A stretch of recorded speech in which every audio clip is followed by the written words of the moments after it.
Meus irmãos, vamos abrir a nossa Bíblia no livro do profeta Malaquias, capítulo de número 1. Nós continuaremos com essa mensagem, né? Na verdade, na semana passada nós tivemos a oportunidade de fazer uma breve introdução. E agora vamos continuar, para a glória de Deus.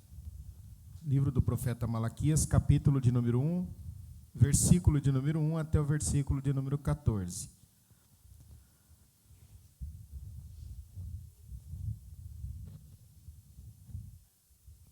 Os irmãos acharam? A sua tradução talvez vai falar peso da palavra, mas a tradução que eu vou ler, ela fala um pouquinho diferente. Uma advertência, a palavra do Senhor contra Israel por meio de Malaquias. Eu sempre os amei, diz o Senhor. Mas vocês perguntam, de que maneira nos amaste? Não era Esaú, irmão de Jacó? Declara o Senhor, todavia eu amei Jacó, mas rejeitei Esaú. Transformei suas montanhas em terra devastada, e as terras da sua herança em montanhas de chacais do deserto.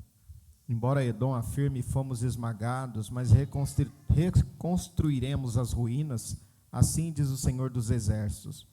Podem construir, mas eu demolirei. Eles serão chamados terra perversa, povo contra quem o Senhor está irado para sempre. Vocês verão isso com os próprios olhos e exclamarão, grande é o Senhor, até mesmo além das fronteiras de Israel.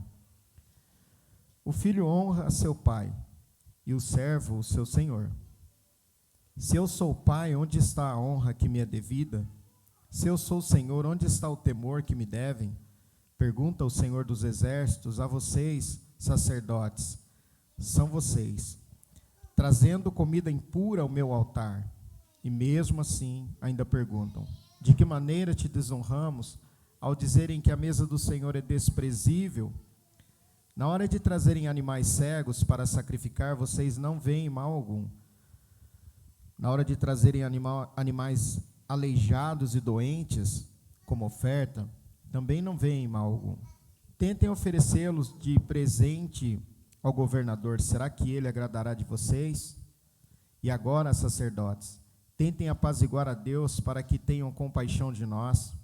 Será que com esse tipo de oferta eles os atenderá? Pergunta o Senhor dos Exércitos. Ah, se um de vocês fechasse as portas do templo, assim ao menos não acenderiam o fogo do meu altar inutilmente. Não tenho prazer em vocês, diz o Senhor dos Exércitos, e não aceitarei as suas ofertas. Pois do Oriente ao Ocidente, grande é o meu nome entre as nações, em toda parte, incenso e ofertas puras são trazidas ao meu nome, porque grande é o meu nome entre as nações, diz o Senhor dos Exércitos. Mas vocês profanam ao dizerem que a mesa do Senhor é imunda e que a sua comida é desprezível. E ainda dizem que canseira, e riem dela com desprezo, diz o Senhor dos Exércitos. Quando vocês trazem animais roubados, aleijados e doentes, e os oferecem em sacrifício, deveria eu aceitá-los de suas mãos? Pergunta o Senhor. Versículo 14. Maldito seja o enganador, que tendo no rebanho um macho sem defeito, promete oferecê-lo e depois sacrifica um animal defeituoso. Diz o Senhor dos Exércitos, pois eu sou grande rei e o meu nome é temido entre as nações. Irmãos, podem sentar, por favor? Meus irmãos, nós estamos aqui nesse desafio de falar a respeito do profeta Malaquias. Nós sabemos que já falamos as perguntas que são feitas, né? Eles fazem algumas perguntas para Deus, e na verdade são perguntas cínicas, porque eles sabem o que está acontecendo, eles têm noção de que a vida que eles estão vivendo não era a vida que Deus planejou para eles.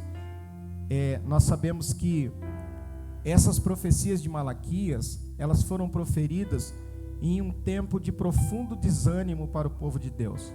Fazia cerca de 100 anos que eles haviam retornado do cativeiro da Babilônia e do cativeiro assírio. Então eles retornam desse cativeiro e agora eles estão totalmente despercebidos da importância da obra de Deus.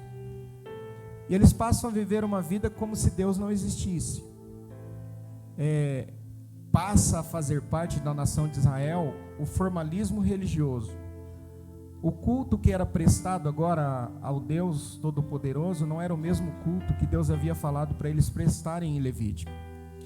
O significado da palavra ou do nome Malaquias é o meu mensageiro ou o meu anjo. Ele foi um profeta de Judá, pós-exílio, e alguns dizem que ele foi de uma das tribos, mais especificamente da tribo de Zebulon, mas o certo é que independente de qual tribo Malaquias era, ele era um homem que conhecia profundamente aquilo que Deus exigia do seu povo. Irmãos, o profeta era alguém, e ele era essa pessoa, que ninguém queria se aproximar. Ninguém gostaria de ter um profeta por perto, porque o profeta era aquele que chamava a atenção desde o povo, daquele cidadão israelita mais pobre, até o sacerdote, ou melhor, até o sumo sacerdote.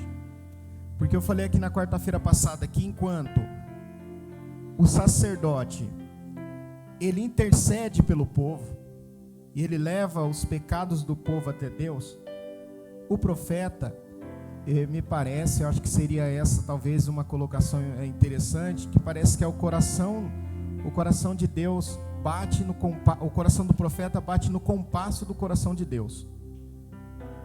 Ele sente as dores de Deus, ele sente aquilo que Deus está sentindo. Esse profeta, ele vive numa época de tanta dificuldade, mais especificamente na época de Esdras e Neemias, ali por volta de 458, 433 mais ou menos. E a profecia dele enfatiza o retorno à lei.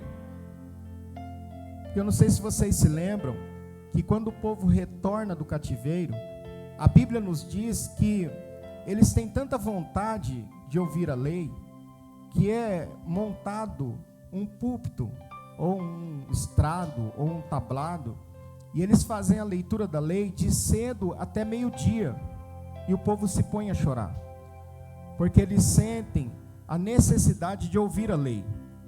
Por exemplo, abra sua Bíblia aí no capítulo 4, versículo de número 4, do mesmo profeta Malaquias. Ele diz assim, lembrai-vos da lei de Moisés, meu servo, que lhe mandei em Horebe para todo Israel, a saber, estatutos e juízo. Quando esses judeus eles regressaram, eles pensavam assim: bom, já chegou o tempo do cumprimento da promessa, e agora a gente vai levar uma vida tranquila, porque nós retornamos do cativeiro, vivemos lá esses 70 anos, e agora a gente retorna e com certeza nós temos uma terra preparada para nós.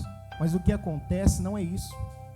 Eles começam a sofrer privações, falta de condições de todas as espécies, e isso faz com que eles se afastam de Deus. Se você olhar na sua Bíblia, olha lá o capítulo 4 e leia qual é a última palavra do último versículo do capítulo 4. Qual que é a última palavra? E o que acontece depois que termina o livro do profeta Malaquias? Irmãos, é chamado por alguns de período interbíblico. Outros dizem que é o período intertestamentário. Outros falam que é o silêncio de Deus. Mas depois que termina o livro do profeta Malaquias, Deus fica sem falar com a nação do modo que ele falava por 400 anos. 400 anos Deus se cala. Não fala mais como ele falou através do profeta Isaías. Não usa mais ninguém da mesma forma que ele usou a Jeremias, da forma que ele usou o próprio Malaquias. Porque vocês percebem, nós percebemos nessa leitura, que eles esqueceram de Deus. Eles esqueceram da lei. Eu quero assim fazer uma ressalva, né? Porque eles tinham tudo para voltar e adorar o Deus dos céus. Mas agora eles retornam, ao invés de adorar o Deus dos céus, eles passam a cuidar de si mesmos, do seu próprio umbigo. O que naturalmente nos faz lembrar que Esdras se empenha na restauração da autoridade da lei. Abra aí, Esdras capítulo 7, o versículo de número 14. Esdras capítulo de número 7, versículo 14. Porquanto és enviado da parte do rei, dos seus 7 conselheiros, para fazeres inquirição a respeito de Judá e de Jerusalém, conforme a lei do teu Deus, que está na tua mão. Agora abre Neemias capítulo 8, versículo 18. Neemias capítulo 8 e o versículo de número 18.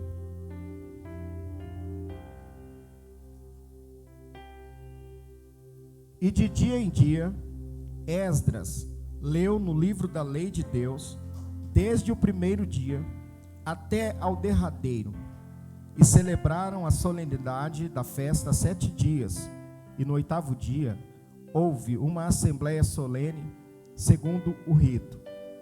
Quando a gente fala da lei de Deus, nós aqui no Novo Testamento, ou na Segunda Aliança, ou no Novo Testamento, a gente pensa assim, que era um conjunto de normas, que era olho por olho e dente por dente, e que na lei não havia um espírito de misericórdia e de compaixão.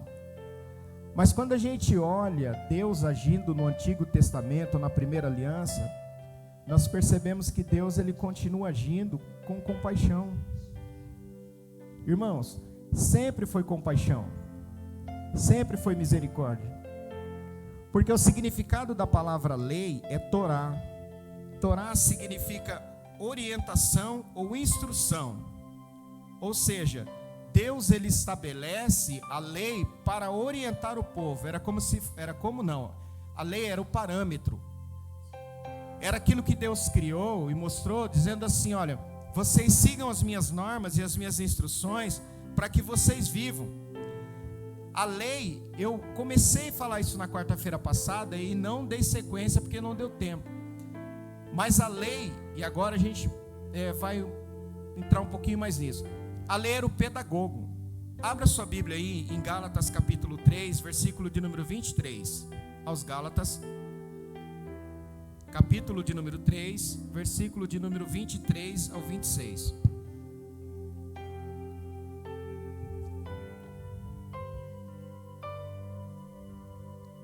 Mas antes que a fé viesse, estávamos guardados debaixo da lei, e encerrados para aquela fé que se havia de manifestar.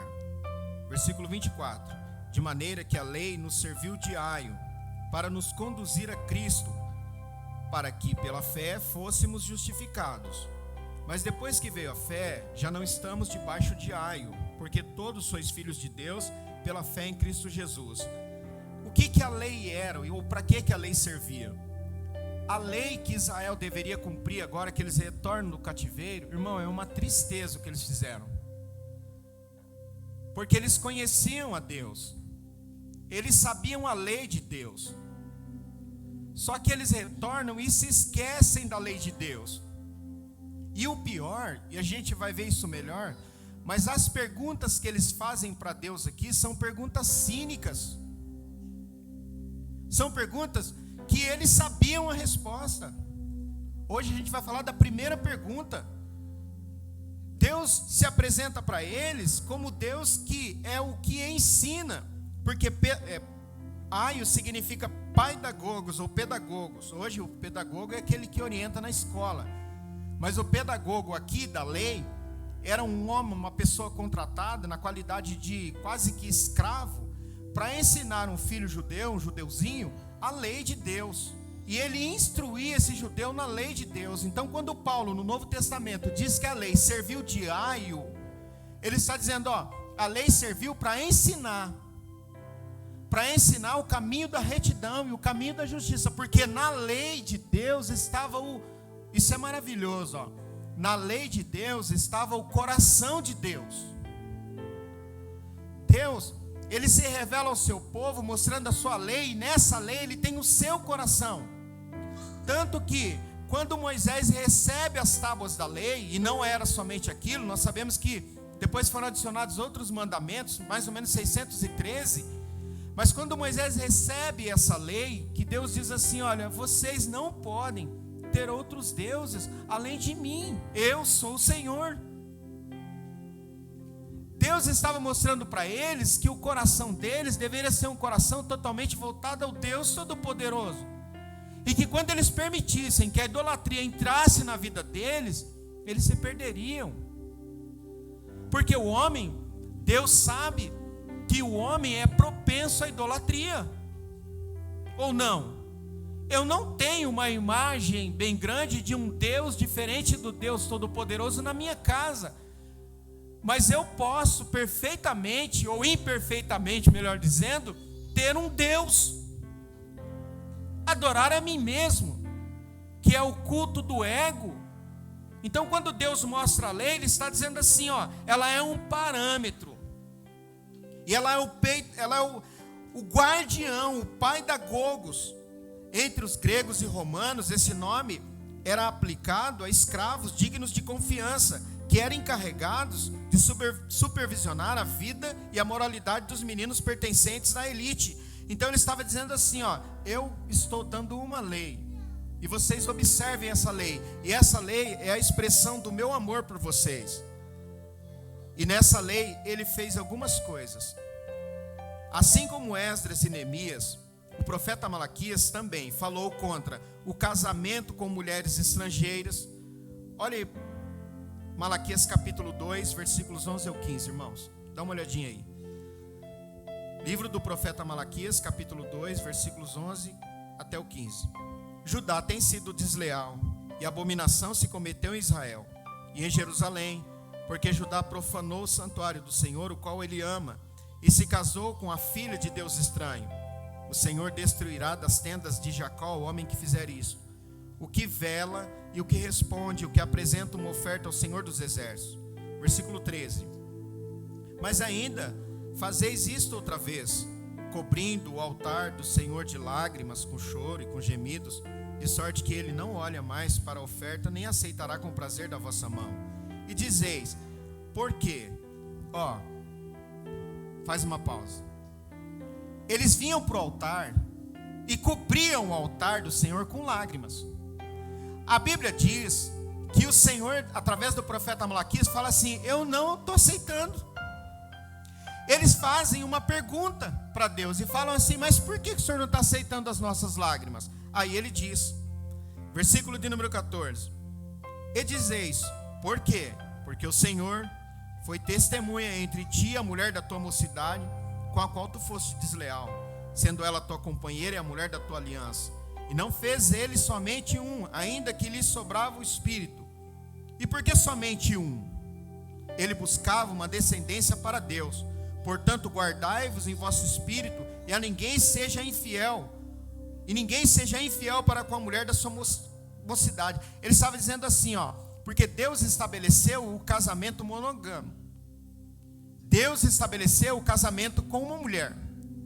Mas Israel havia deixado a mulher da sua mocidade e havia casado com outras mulheres, e agora mulheres estranhas ao concerto. Irmãos, é simples de entender isso. Hoje no Novo Testamento, nós vemos Paulo falando para não se colocar num jugo desigual com o infiel. Acho que todo mundo sabe do que se trata isso. Ele está dizendo assim, ó, você que está procurando um casamento, não case com uma pessoa descrente que não serve a Deus, não quer saber de igreja, porque você vai ter problema. No mínimo você vai apanhar. No mínimo você vai ter dificuldades. No mínimo o seu coração vai se inclinar ao Deus dessa mulher, porque ela não quer saber de Deus, ela quer saber dos seus deuses. Então isso é para nós no Novo Testamento. E no Antigo Testamento, o que eles iam fazer? Irmãos, nós falamos aqui no domingo sobre Esaú, que causou desgosto ao seu pai, quando ele sai de Israel e vai no meio das mulheres amalequitas e casa com uma. Essas mulheres perverteram o coração dele, assim como perverteu o coração de Salomão. Deus estava mostrando para eles que o jugo desigual não funciona, que não há a possibilidade de continuar servindo a Deus com alguém que não serve a Deus. mas ele também combateu a negligência sobre os dízimos, sobre aquilo que era trazido ao templo. Abra aí, por favor, Malaquias capítulo 3, versículos 8, 9 e 10. Malaquias 3, 8, 9 e 10. Isso é bastante conhecido. Roubará o homem a Deus? Todavia vós me roubais. E dizeis: em que te roubamos? Nos dízimos e nas ofertas. Versículo 9. Com maldição sois amaldiçoados, porque a mim me roubais, sim, toda essa nação. Trazei todos os dízimos à casa do tesouro, para que haja mantimento na minha casa. E depois fazei prova de mim nisto, diz o Senhor dos Exércitos. Se eu não vos abrir as janelas do céu e não derramar sobre vós uma bênção tal, que não haja lugar suficiente para recolher. Hoje eu vi um pastor falando, e ele dizia: para que nós dizimamos? Ou para que nós procuramos dizimar? Pode ser que passemos um tempo de extrema dificuldade na nossa vida, que a gente fica orando, pedindo para Deus: Deus, me ajuda eu fazer de novo, me dá graça para que eu consiga fazer isso de novo, para que eu consiga alcançar essa gratidão de novo no meu coração. Mas nenhum de nós que estamos aqui, de forma deliberada, enfia no coração e fala assim: ó, eu sou contra isso, eu não quero saber disso, isso para mim não funciona. Nós temos plena consciência de que estar em falha com isso, e estando em falha com isso, nós precisamos buscar o favor de Deus, que Deus nos ajude e nos retorne de novo à prática. Mas Israel tomou um caminho que era o caminho errado, e aí a gente pode pensar agora no livro do profeta Malaquias e falar assim: escuta, pastor, será que Malaquias tirou isso da cabeça dele? Não, olha lá, Neemias, abra lá, Neemias capítulo 13, a partir do versículo de número 10. Neemias capítulo 13, a partir do versículo de número 10. Também entendi que os quinhões dos levitas não se lhes davam, de maneira que os levitas e os cantores que faziam a obra tinham fugido cada um para a sua terra. Então contendi com os magistrados e disse: por que se desamparou a casa de Deus? Porém eu os ajuntei e os restaurei no seu posto. Então todo Judá trouxe os dízimos do grão, do mosto, do azeite aos celeiros. E por tesoureiros pus sobre os celeiros a Selemias, o sacerdote, a Zadok, o escrivão, e a Pedaías, dentre os levitas, e com eles Hanã, filho de Zacur, o filho do Matanias, porque foram achados fiéis, e se lhes encarregou, e eles a distribuirão para seus irmãos. Versículo 14. Por isso, Deus meu, lembra-te de mim, e não risques as beneficências que eu fiz à casa de meu Deus e as suas observâncias. Ele critica de uma forma bastante contundente que o povo havia se esquecido da casa de Deus, que o povo havia abandonado os benefícios que Deus havia feito nas suas vidas. Porque, irmãos, eu falei aqui num dia, não sei se foi domingo, eu comentei aqui com os irmãos, que não é 10% que pertence a Deus, é tudo pertence a Deus. Tudo que somos, tudo que temos. Se você olhar o Salmo de número 24, a partir do versículo de número 1, diz que do Senhor é a terra e a sua plenitude, o mundo e todos aqueles que nele habitam. Mas Israel ainda esqueceu de outra coisa, porque Malaquias critica severamente as práticas reprováveis de um sacerdócio corrompido. É interessante, né, que sempre quando o sacerdócio se envolveu com outras coisas que não seja a palavra, deu problema, né? Sempre quando o sacerdócio se envolveu com coisas que não fossem a palavra de Deus, deu problema. Abra sua Bíblia aí, Malaquias capítulo 1, vai lá no versículo 6. Acompanhem comigo, por favor. Versículo 6. O filho honra o pai, e o servo o seu senhor. Se eu sou pai, onde está a minha honra? E se eu sou senhor, onde está o meu temor? Diz o Senhor dos Exércitos a vós, os sacerdotes. que desprezais o meu nome, e vós dizeis: em que nós temos desprezado o teu nome? Irmão, é uma pergunta bem assim, cínica, né? Você acha que um sacerdote não sabia quando estava desprezando o nome de Deus? Mas Deus mesmo assim pacientemente explica. Versículo de número 7. Ofereceis sobre o meu altar pão imundo, e dizeis: em que te havemos profanado? Nisto que dizeis: a mesa do Senhor é desprezível. Porque quando ofereceis animal cego para o sacrifício, isso não é mal. Isso não é mal. E quando ofereceis o coxo ou enfermo, isso não é mal. Ora, apresenta-o ao teu governador. Porventura terá ele agrado em ti, ou aceitará ele a tua oferta, diz o Senhor dos Exércitos. Versículo de número 9. Agora, pois, eu suplico, peça a Deus que ele seja misericordioso conosco. Isto veio das vossas mãos. Aceitará ele a vossa pessoa, diz o Senhor dos Exércitos. Versículo de número 10. O que diz aí? Quem há entre vós que feche as portas por nada, e não acenda debalde o fogo no meu altar? Eu não tenho prazer em vós, diz o Senhor dos Exércitos, nem aceitarei oferta da vossa mão. É tão difícil pregar isso aqui. Você não tem noção como a gente sai arrebentado daqui. Sabe por quê? Porque aqui está o cerne do culto a Deus. O tema que nós estamos discutindo é o culto segundo Deus. Então, quando daqui não é ensinado, daí não podemos esperar. Quando nós não conseguimos entender, porque na verdade o que nós estamos fazendo é tentando entender um pouco sobre os atributos de Deus. O que Deus quer de nós? O que Deus quer da nossa vida? Eu vejo os irmãos, e eu estou falando isso, né? Abra um parênteses, que eu vejo os irmãos vêm pregar aqui e os irmãos tremem. Os irmãos ficam com medo. Porque nós temos a convicção, temos a certeza do quão difícil é isso aqui. Porque uma vez que nós não conseguimos entender quais são os atributos de Deus e o que Deus requer de nós, irmãos, o nosso culto é qualquer coisa, menos culto. O que causa temor no nosso coração? Causa temor no nosso coração quando a gente descobre que Deus é bondoso e misericordioso. A gente fala assim: vamos abusar da misericórdia de Deus? Então, pastor, não.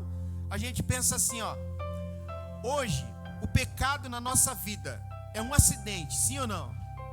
Eu peco por acidente. E quando eu peco, eu fico alegre. Eu acabei de pecar, eu fico contente assim, falo assim: gostoso, pequei. Não. Quando eu peco, eu olho para Deus e olho para a igreja, olho para os meus irmãos e vejo o quanto Deus é bom, o quanto eu preciso dele. Você já teve um chefe que é um chefe bom? Já teve um chefe bom? Talvez você fale assim: nossa, é difícil, hein, pastor? Mas tem. E quando você tem um chefe bom, você não faz de tudo para não pisar na bola? Fala assim: é o fulano que é o chefe. Gente, vamos fazer direitinho aí para a gente pisar na bola com ele. Ele não merece isso. É assim com Deus. Meu Deus, vamos tentar fazer as coisas direitinho. Vamos procurar fazer corretamente, porque Deus não merece isso. Pelo que Ele já fez pela minha vida, o que Ele fez por mim, Ele não merece. Só que o problema aqui é que o sacerdote olhava para a mesa, Carlos, presbítero Carlos, ele olhava para a mesa e falava assim: a mesa do Senhor é desprezível. Meu Deus, irmãos, a mesa do Senhor não tem valor, a mesa do Senhor é qualquer coisa. Aí Deus olha e fala assim: eu não aceito a atitude de vocês. Eu queria que vocês lessem, observassem bem o versículo 10. Olha aí, capítulo 1 e o versículo 10. Olha o que Deus fala para eles, Quem há também entre vós, deixa eu ler essa tradução minha, essa outra aqui, Quem há também entre vós que feche as portas e não acenda debalde o fogo no meu altar? Eu não tenho prazer em vós, diz o Senhor dos Exércitos, nem aceitarei da vossa mão a oblação. Sabe o que Deus está dizendo aqui? Deus está dizendo assim, ó, eu não tenho prazer no que vocês estão fazendo. Já que vocês acendem o fogo no meu altar dessa forma, vocês estão fazendo isso em vão. Debalde, o significado da palavra debalde é em vão. Eu não tenho prazer. E por eu não ter prazer no que vocês estão fazendo, eu não aceito a vossa pessoa. Eu não estou aceitando agora a vossa pessoa, porque eu não tenho prazer no que vocês estão fazendo. Aí ele fala assim, ó, se alguém tivesse coragem, um diácono, né? Lógico que lá não tinha, né? Mas se alguém tivesse coragem de fechar essas portas e impedir que esse povo entrasse, porque o que eles estão fazendo está me causando canseira. É como assim, ó. Eu não sei, talvez você já sentiu sono no culto, vontade de dormir no culto. E é como se Deus olhasse assim o culto acontecendo, colocando fogo nas ofertas. Deus fizesse assim, ó. O que vocês estão me oferecendo não tem valor algum. O que vocês estão me oferecendo, eu não estou aceitando. E pior, que o sacerdote, que deveria ser aquele que usasse da repreensão para corrigir o povo, ele é o que olha para as coisas de Deus e fala assim, é nada. Irmão, se começar errado aqui, tudo dá errado.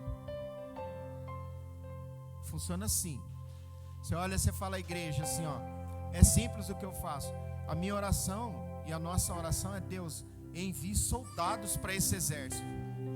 Porque muitos começam bem, mas é fogo de palha. É fogo de palha. Logo termina. Quais os dias mais difíceis para a gente? Os dias mais difíceis são os dias que nós estamos vivendo.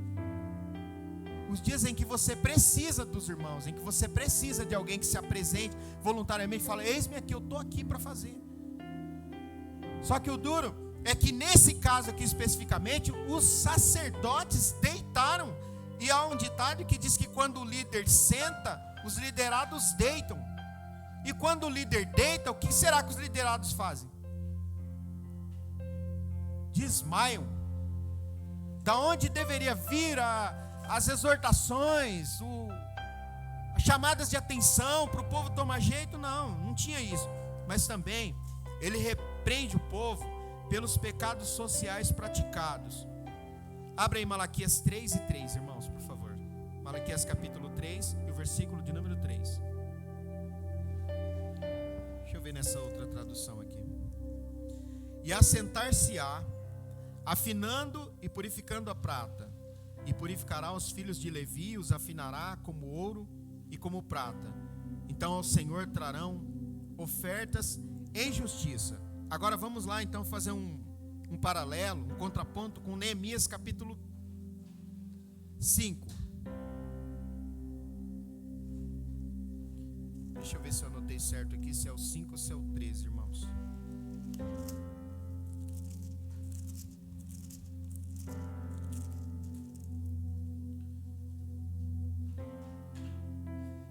Desculpa, Neemias capítulo 13, versículos 1 ao 3.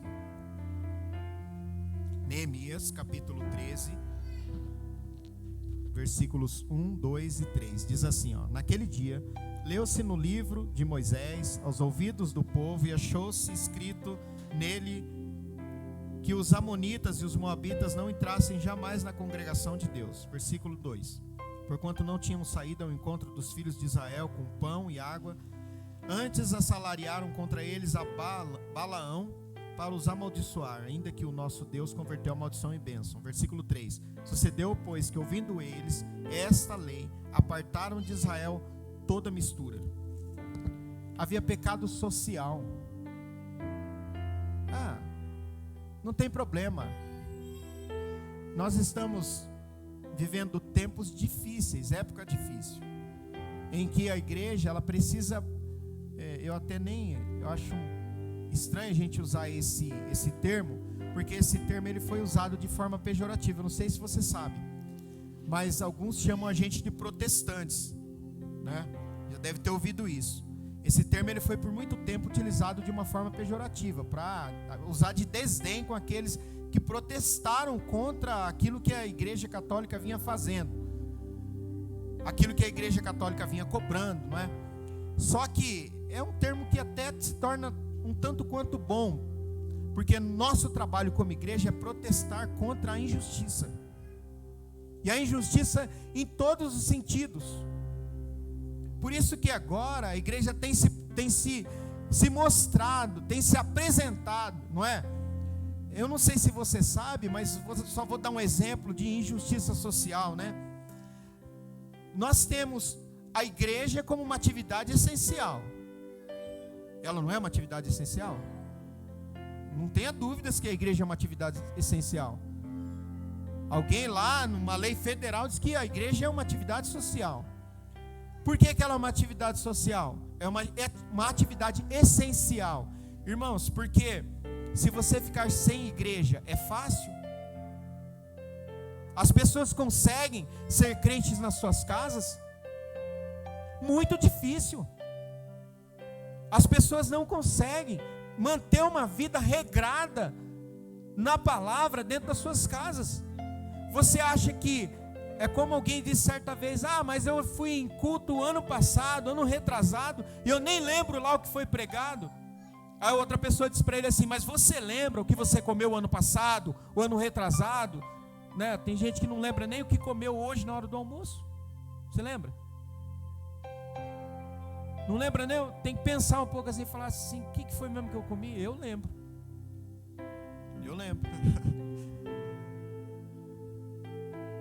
Tá, você não se lembra o que comeu ano passado, no outro ano, né? Mas foi aquela comida que te deixou saudável para você estar aqui hoje. Você não lembra o que você ouviu no culto de domingo, talvez, e nem no culto do ano passado, muito menos. Mas é aquilo que te manteve em pé e você está aqui hoje. É essa comida. Então, quando a gente fala protestar contra a opressão social, é se apresentar à igreja nesse momento de pandemia, né? E nunca os pastores foram tão procurados. Nunca, irmãos. Você encontra uma pessoa num dia, ela está bem, falando várias coisas e forte. No outro dia você encontra ela está triste. Ela está sem rumo. Porque nós estamos lidando, hoje eu vi uma imagem, até compartilhei essa imagem. É do conhecimento dos irmãos, né? O Antônio tem parente aqui no Mato Grosso, sabe? O pastor presidente aqui do Mato Grosso morreu. O filho morreu também. A matriarca da família também ficou doente, mas conseguiu passar pelo processo e está curada. O outro filho assumiu a igreja. A imagem que estava lá, a senhorinha sentada na cadeira, orando pelo filho, pelo pastor que vai assumir a presidência do campo. Então é um tempo em que as pessoas estão procurando a referência. Alguém que seja referência e fale uma palavra assim, vai dar certo. A gente vai conseguir atravessar isso aqui. É lógico que nós estamos no meio de uma guerra. Irmão, é assim, já passou aquele momento de não acreditar mais. Você não passou? Passou aquele momento que a gente falava assim: isso aí é nada. Não, isso aí é nada não. As pessoas estão morrendo perto de nós, estão ficando enfermas perto de nós. No meu trabalho, a gente tem visto as pessoas enfermas, pessoas que estão saudáveis, daqui a pouco está lá, cabisbaixa. E agora a igreja se apresenta. Qual que é o referencial? O referencial agora, nesse momento, é a igreja. É a igreja que vai dar a marcha. Alguns soldados ficarão no meio do caminho. Alguns soldados tombarão. Alguns ficarão no meio do caminho. Ficarão. Mas esses que tombarem e estando firmes, venceram.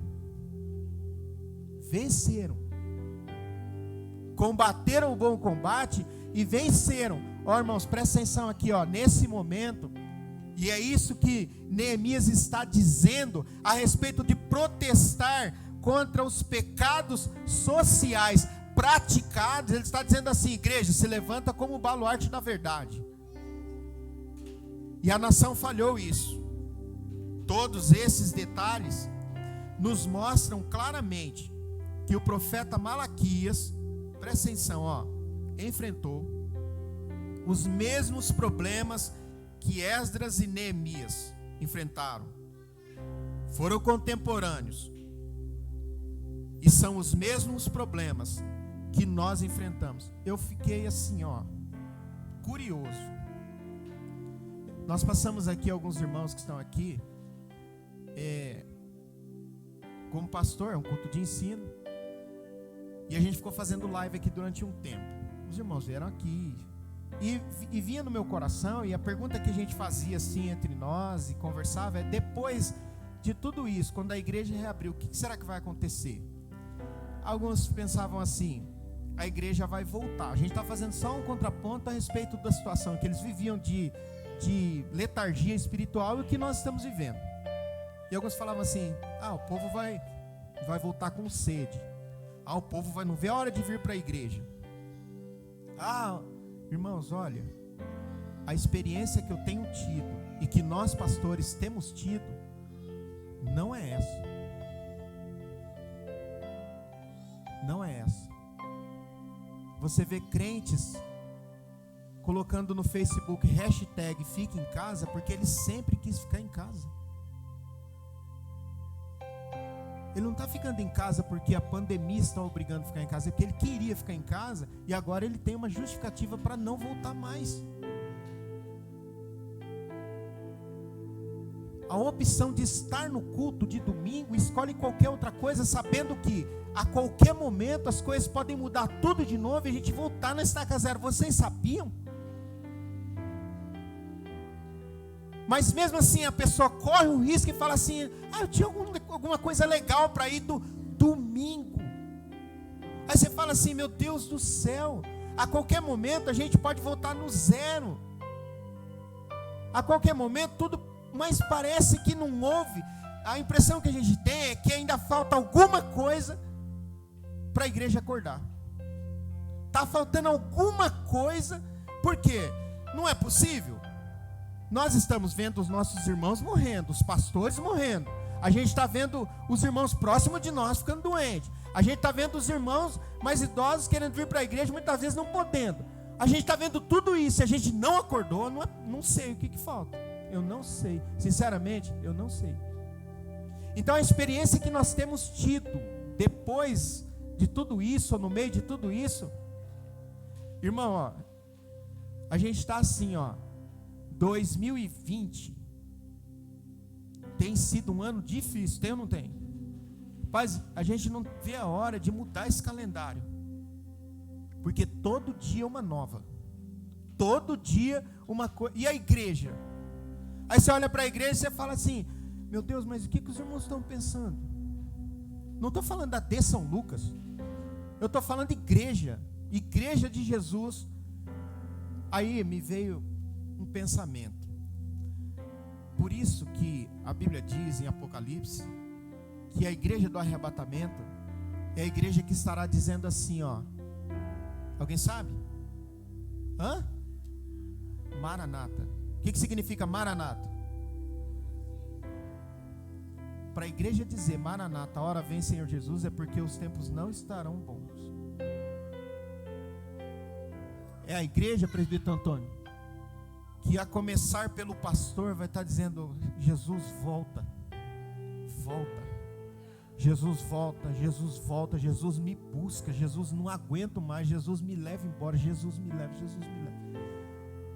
E os crentes domingão à noite assistindo sabe lá o que, fazendo sabe lá o que, e o culto rodando na igreja, e ele passa. Eu não estou falando que é errado fazer isso, eu não estou dizendo isso, eu estou falando que o tempo agora, sinceramente, como pastor, não é tempo de festa. Não é tempo de festa. É tempo de buscar Deus. estou orientando a igreja, não é tempo de festa. É tempo de buscar Deus. É tempo de colocar os joelhos no chão. É tempo de clamar a Deus e dizer assim: Deus, passa logo isso.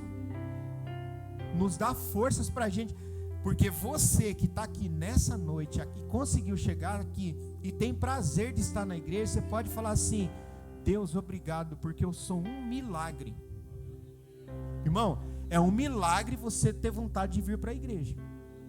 Você fala assim: não, mas é porque eu sou assim mesmo. Não, é um milagre. Porque o que tem gente de crentes, hashtag, fica em casa, porque o que eles sempre quiseram ficar em casa. Aí você faz uma comparação, você fala: esse livro é atual. Porque a pergunta que eles fazem é assim, ó. A mensagem é destinada a um povo que está vivendo de forma letárgica. Ou seja, vou levando a vida e a vida me levando. Eu vou empurrando com a barriga minha vida espiritual e eu não estou nem aí. É assim, ó. A gente pode dormir, não é? E é isso que eles estavam fazendo. Esquecer-se de Deus, levando a vida e correndo atrás. Muita correria atrás, viu, irmão? É sempre correndo atrás, é sempre correndo atrás, é sempre correndo atrás. Aí encaixa Deus onde dá para encaixar Deus. O que adianta ficar numa casa linda, maravilhosa, depois do arrebatamento? Adianta? Adianta? O que adianta eu trabalhar igual um louco, juntar bastante dinheiro e ficar aqui para gastar depois do arrebatamento? No mínimo, isso é um suicídio espiritual. Agora, nós vemos um povo que depois do exílio babilônico, eu não consigo assim, sabe, entender a perfeição de Deus. Porque nós estamos num exílio. Eu não sei se você percebeu isso aqui. Aqui não é o nosso lugar. Irmão, aqui não é a nossa casa. Não caiu a ficha. Deus deu um tempo para a gente passar aqui, mas a nossa casa é o céu. A gente vai embora daqui, a qualquer momento, a gente vai embora daqui. E que seja logo. E que seja logo. Porque daí não precisa mais pastor ficar molando ninguém no WhatsApp, em rede social, pedindo: vamos para o culto, vamos para o culto. Cada um cuide de sua vida. Porque essa é a preocupação. E quando eles saem do exílio, que eles estão na prisão, no exílio, e eles são libertos, a gente fala assim: bom, agora eles vão buscar a Deus. Agora eles vão clamar a Deus. Mas o que eles fazem, eles se retraem e falam assim: bom, não é o que a gente esperava. Aí alguém fala assim: vamos colocar isso aqui agora em contextualizar. Alguém olha e fala assim: meu Deus, mas por que, né? Tá morrendo os crentes também, os pastores à frente do trabalho, grandes trabalhos, esses homens estão partindo para a eternidade. Eles olhavam e falavam assim: mas por que nós não estamos conseguindo prosperar depois do exílio? Deus olha e fala para eles assim: porque na verdade eu mudei vocês de localidade, mas a casa de vocês não é aqui. Para mim e para você, na verdade, nós estamos passando por um período em que Deus está recolhendo os seus. Irmão, a seara está madura.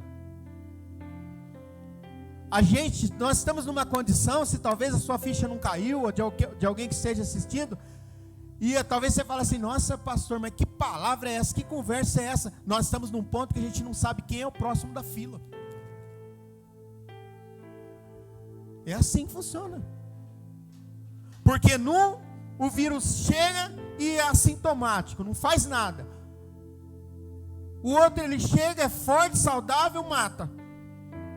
Você fala assim: mas qual que é o padrão disso? Qual que é o padrão disso tudo? Você não tem padrão. Você não tem onde se apegar se não for em Deus. Se não for acreditar que nós temos que ir embora daqui logo. E que tem que chegar esse dia logo. Meus queridos, é assim, ó, nós precisamos entender que o que esse povo tem na mente agora é uma mente que desonra a Deus. Olha aí, por favor, capítulo 1, olha o versículo de número 6. O filho honra o pai, e o servo ao seu amo. Se eu, pois, sou pai, onde está a minha honra? E se eu sou amo, onde está o temor de mim?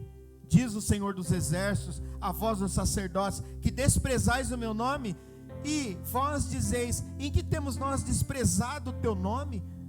O texto indica que houve um desvio de conduta por parte dos sacerdotes, sendo culpados de desprezarem o nome de Deus. Eles perderam o relacionamento com Deus.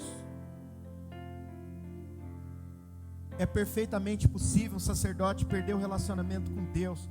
Vamos oferecer mais um cordeiro? Vamos lá, vai. Eu trouxe um, mas só que ele está aleijado. Pode ser? Pode ser. Deus aceita. Eu trouxe um aqui, é cego. Pode ser? Pode ser. E ele sabe. Ele sabe. Dentro do seu coração, ele sabia que o que ele estava fazendo era errado. E que eles não poderiam fomentar no coração do povo, ou fermentar no coração do povo, uma desídia pelas coisas de Deus. Irmão, primeiro é Deus. É simples, é difícil de entender isso. Primeiro é Deus. Depois é o resto. E o resto é resto. Mas primeiro é Deus. Eu preciso, como pastor, falar, primeiro é Deus. Depois, se você quiser fazer e se gabar do que você tem, e eu me gabar do que tenho, da minha força, de não sei do que faça, mas primeiro é quem? Primeiro é Deus. Não é difícil de entender isso. E depois são as outras coisas. Deus não é encaixado num plano de fim de semana. Eu não sei se os irmãos estão entendendo. Eu não encaixo Deus num plano de final de semana. Não. O plano de final de semana eu encaixo, mas eu não encaixo Deus nele. Porque eu só posso estar nesse plano de final de semana se Deus estiver. Porque se Deus não estiver nesse plano de final de semana, você vai ficar em quarentena. E ainda se Ele estiver. Agora, olha, alguém que deveria falar isso ao povo e fazer o povo pensar dessa forma, que são os sacerdotes, era como se eles regulamentassem a desobediência à lei de Deus. Indevidamente recolhiam as ofertas do povo, nada deixando para os levitas, para os órfãos, para as viúvas e para os estrangeiros. Os sacerdotes transformaram-se em profissionais da religião e totalmente divorciados de Deus. Eu tenho que pregar, eu tenho que oferecer, é um serviço profissional, tá bom? É um serviço profissional, eu vou fazer e vou empurrando com a barriga. É um serviço profissional, é isso que eles faziam. Era um histórico, irmãos, de perversão do sacerdócio levítico. O sistema sacrificial concedia aos sacerdotes excelente oportunidade de ensinar o plano de salvação aos transgressores. Não perde a sua mente, não.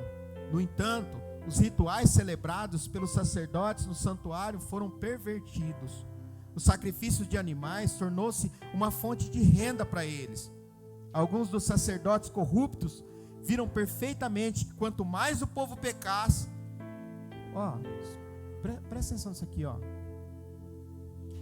Alguns dos sacerdotes corruptos viram perfeitamente que quanto mais o povo pecasse e quanto mais trouxesse ofertas pelo pecado e ofensas, maior porção lhes caberia. Paz, é o fim, não é? Por isso que Deus fica 400 anos sem falar mais nada, do modo que falava. Porque era quase que um estímulo ao pecado, porque assim, eles vão trazer mais e a gente engorda o nosso bolso. E a gente fica com uma porção maior. 400 anos depois, entra pelas portas do templo um homem com azorrague, um rei na mão, expulsa todo mundo e fala assim: sumam daqui, porque vocês estão fazendo da casa do meu pai um mercado. Quem foi esse homem? Deus entrou no templo de novo, e agora para corrigir tudo. Que alegria no nosso coração, não é? Jesus entra no templo para corrigir tudo. Acabou, né, irmão? Vocês tinham falado assim: acabou a mamata. Acabou vocês negociarem com as coisas do meu pai, ou com as minhas coisas, porque ele sabia quem era. Eis o Cordeiro de Deus que tira o pecado do mundo. E agora vocês não precisam mais olhar para sacerdócio corrupto, vocês podem olhar para Jesus. Chegaram ao ponto de animar o povo a pecar. Não vai dar para você abrir aí, mas Oséias 4:8 diz assim: alimentam-se do pecado do meu povo, e da maldade dele tem desejo ardente. Aí você olha assim, ó, dura essa palavra, não é? Marca aí para você procurar depois na sua casa, Oséias 4:8. Irmão, você já pensou se alimentar do pecado do povo, despertar a maldade no coração do povo, para que o povo faça mais ofertas e sacrifícios, para que eles recebam mais, para que ganhem mais, para que vivam da corrupção? Afirma este texto que os sacerdotes, ao invés de admoestar o povo e insistir em que deixasse o pecado, tinham um desejo ardente de sua maldade e almejavam que pecasse outra vez e voltasse com outra oferta pelo pecado. Então é assim, ó, pecou, gente, ó, fica tranquilo, Deus vai aceitando aí, vamos lá. E eles iam engordando. O embate mais duro de Jesus foi com os sacerdotes, com os fariseus, os mestres da lei, porque não é importante ter a lei, é importante andar com a lei, mas é mais importante ter a lei escrita no coração. Deu certo ou não? Você entendeu? Eu gosto da lei, eu ando com a lei, eu tenho ela impressa, mas o mais importante é que Deus olhou e falou assim: eu quero que essa lei, Alex, esteja escrita na tábua do coração de vocês. Eu vou tirar esse coração de pedra e vou colocar um coração de carne. Você vê, irmãos, um fariseu teve que se converter, cair na estrada de Damasco, ver a grandeza de Jesus, para dizer assim, ó, eu quero pregar para vocês, ainda que eu mesmo seja reprovado, mas eu quero pregar a verdade, ainda que essa verdade doa em mim, mas eu preciso falar para vocês a verdade, eu preciso falar quem é Deus, ainda que no final dessa trajetória, eu não quero que isso aconteça, mas eu preciso continuar pregando quem é Deus. Fica para o nosso coração que a perguntinha cínica desse texto de hoje que nós lemos, e para essa quarta-feira é: eu amo vocês, mas como o Senhor nos ama, se a gente está sofrendo tanto assim? Irmãos, amor, quem ama, sofre. E vou terminar dizendo o seguinte: não é Deus que tem que sofrer para a gente entrar no coração dele. Não faz sentido. Eu tenho que alargar o meu coração para que Deus entre no meu coração, e o sofrimento é meu. A renúncia é minha. A luta diária para não errar é minha, e eu permito que esse Deus controle toda a minha vida. Segunda-feira é de Deus, Terça-feira é para Deus. Quarta, quinta, sexta, sábado, domingo é para Deus. A minha vida é para Deus. E sendo assim, eu não encaixo Deus. Eu não encaixo Deus. Eu me encaixo no plano de Deus. A Bíblia diz assim, que a terra é o escabelo dos seus pés. É como se Deus sentasse no seu trono, colocasse o pé assim sobre a terra e descansasse sobre a terra, do tamanho, da grandeza. Mas o mesmo Deus que é transcendente, que está acima de tudo, é o Deus imanente, que entra dentro do nosso coração, que entra dentro de nós, através do seu Espírito Santo, e cuida de cada um de nós. Dá para entender isso? Vamos ficar em pé e vamos orar, agradecendo a Deus. Não faz essa pergunta.